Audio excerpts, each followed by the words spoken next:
Welcome back to my YouTube channel. आज हम बात करेंगे टेस्ट क्रॉस की। तो मैंडल ने देखिए टेस्ट क्रॉस को कैसे एक्सप्लेन किया और टेस्ट क्रॉस में एक्चुअल में होता क्या है। देखिए जैसे मैंडल ने फर्स्ट जनरेशन में हमारा मोनोहाइब्रिड क्रॉस में तो फर्स्ट जनरेशन को आपस में क्रॉस करवा के सेल्फ पॉलिनेट करा के F2 जनरेशन निकाली थी।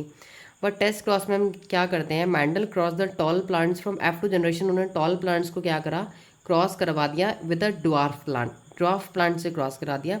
Then he called a test cross. In a typical test cross, an organism showing a dominant phenotype is crossed when a recessive parent instead of self crossing, मतलब self cross ना करा के generation को किसी एक parent से cross कराना जो पेरेंट्स कैसे रेसेसिव है, जिसके पास स्मॉल अल्फ़ाबेट्स है।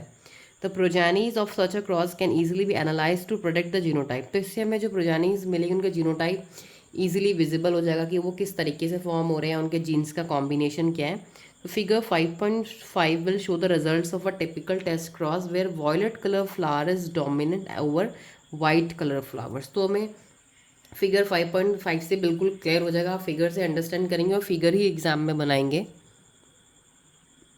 तो यहाँ पे देखिए मैंडल ने दो पेरेंट्स लिए, एक पेरेंट्स लिए इन्होंने वाइट कलर का फ्लावर लिया एक, और एक इन्होंने लिया वॉयलेट कलर का फ्लावर। जो वाइट कलर का फ्लावर लिया उसको उन्होंने रिप्रेजेंट करा स्मॉल डब्ल्यू से। तो यहाँ पे आप दो स्मॉल डब्ल्यू पुट करेंगे, और यहाँ पे उन्होंने जो वॉयलेट कलर का फ्लावर लिया उसको कैपिटल डब्ल्यू से रिप्रेजेंट करा। दोनों को क्रॉस करवाया, यहाँ पे देखिए क्रॉस करवाया, ये डब्ल्यू इससे, ये डब्ल्यू इससे, फिर ये डब्ल्यू इससे, ये डब्ल्यू इससे।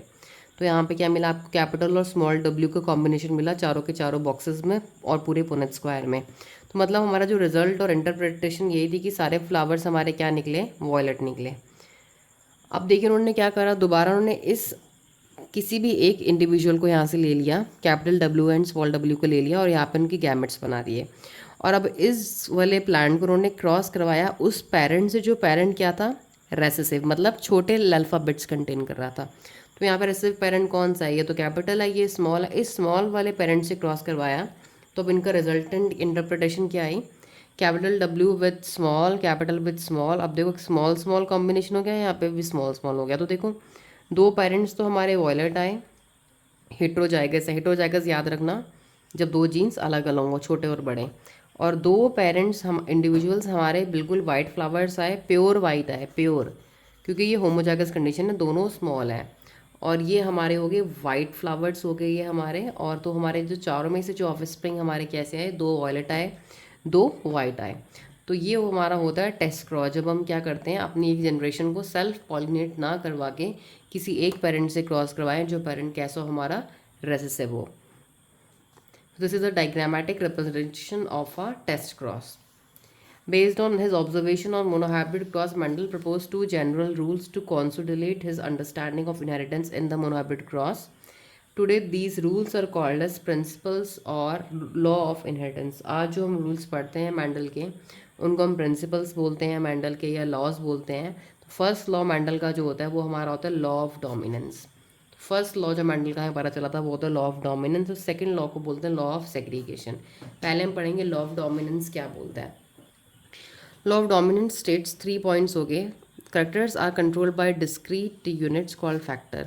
जो करेक्टर्स होते हैं हमारे वो कौन कंट्रोल करता है, डिस्क्रीट यूनिट, जिसे हम फैक्टर या जीन कह सकते हैं। फैक्टर्स जो होते हैं वो हमारे पेयर में ऑकर करते हैं, जैसे कि कैपिटल टी स्मॉल टी, ये देखो डब्ल्यू डब्ल्यू डब्ल्यू, मतलब हर चीज़ पेयर में ऑकर करती है। In a dissimilar pair of factors one member of a pair dominates and other recessive. अगर कोई डिसिमिलर पेयर है फैक्टर का, जैसे कि कैपिटल टी और स्मॉल टी है, तो इसमें एक पेयर डोमिनेट करता है, मतलब ये जो पेयर बनेगा इस जीन की कॉम्बिनेशन में पेयर कैसा होगा, टॉल होगा। अगर इसके कॉम्बिनेशन से बनेगा तो वो डॉर्फ होगा, बिकॉज में दोनों फैक्टर सेम है। तो अगर दो फैक्टर अलग हैं तो उसमें एक फैक्टर डोमिनेंट होता है, एक फैक्टर रेसेसिव होता है। और जो इसमें हमारा रेशियो आता है वो आता है 3:1। तो ये हो गया law of dominance. Law of dominance जो हमारा आता है ना, वो फर्स्ट जनरेशन के बाद आता है मैंडल की। जो मैंडल ने फर्स्ट जनरेशन निकाली थी उसमें एक ही पेरेंट के करेक्टरिस्टिक्स ऑब्जर्व हुए थे, सब टॉल टॉल, तो वो लॉ ऑफ डोमिनेंस होता है। अब हम बात करेंगे लॉ ऑफ सेग्रीगेशन की। This law is based on the fact that the alleles do not show any blending. ये सेकेंड लॉ ऑफ इनहेरिटेंस है कि this law is based on the fact that alleles do not show any blending and the both the characters are recovered as such in the F2 generation. तो ये लो ये explain करता है कि जो हमारे एलील्स होते हैं वो ब्लेंडिंग मिक्स नहीं होते हैं, ब्लेंड नहीं होते, जैसे कि F2 जनरेशन में आपने देखा होगा F1 में कि कोई भी हमारा मीडियम हाइट का प्लांट नहीं बना, कोई ब्लेंडिंग नहीं शो करी उन्होंने।